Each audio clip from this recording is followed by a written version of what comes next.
It says, once you adjust your perspective to a universal view, you become a part of the fulfillment of the whole, which is God in uniqueness of you, with the power from within to create all that promotes the universal principles of righteousness.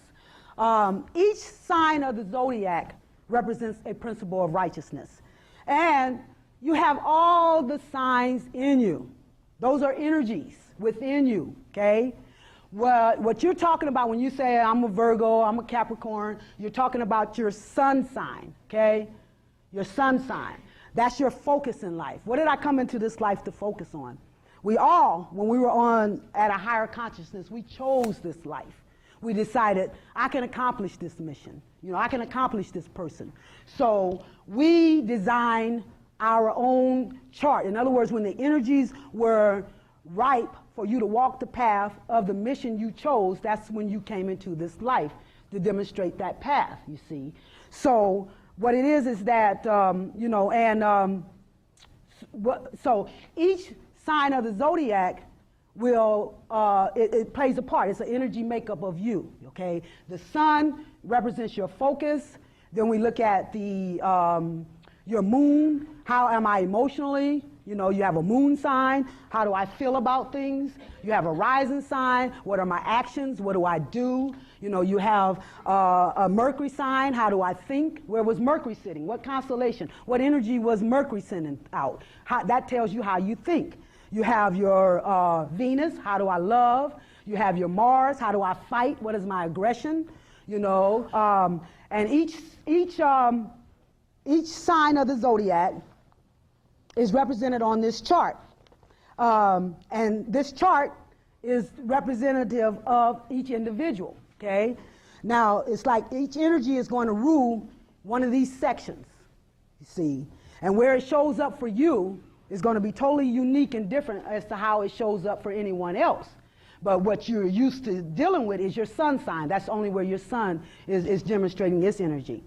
But we have, for the Aries, we'll start with Aries. That's the first sign. It indicates the spiritual warrior. In other words, we're ready to stand up and fight, you know, for what is right, you know, for righteousness.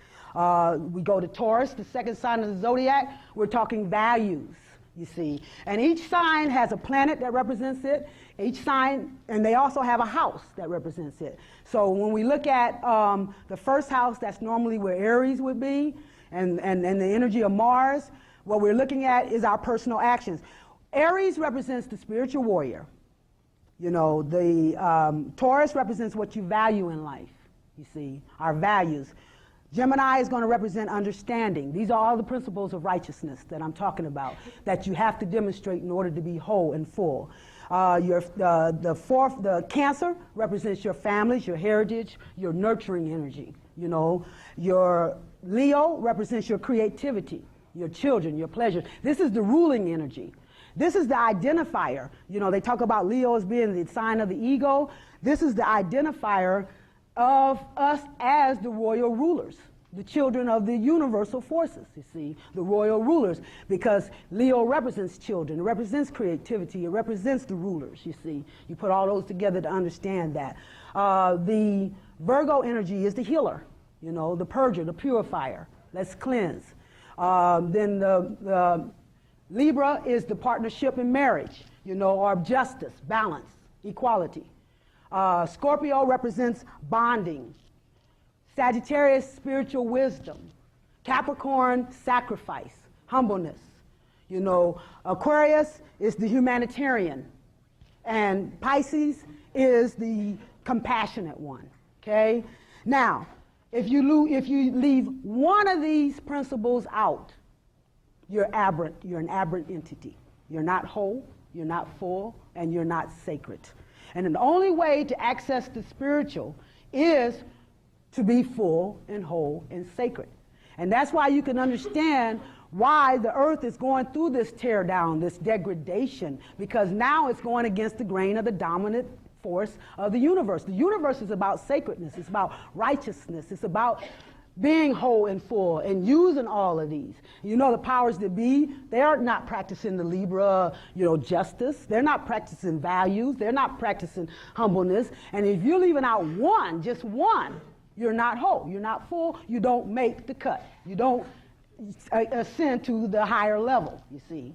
So this is what we have to do. We have to reverse from the physical and start dealing in these spiritual principles in order to become full and whole and sacred, in order to, to contribute to Mother Earth taking her place among the universal, the royal family, you see.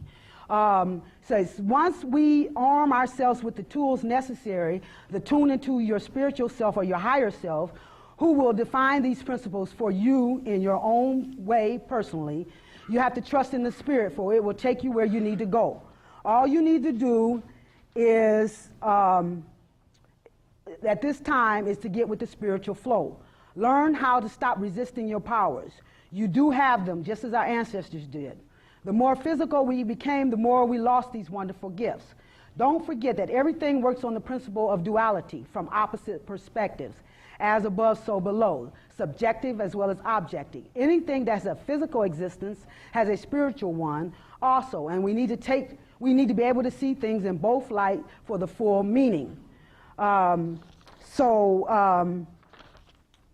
just want to make sure that you understand that we have to bring all those energies out of us, okay? We have to, you got all these energies showing up somewhere within you, okay?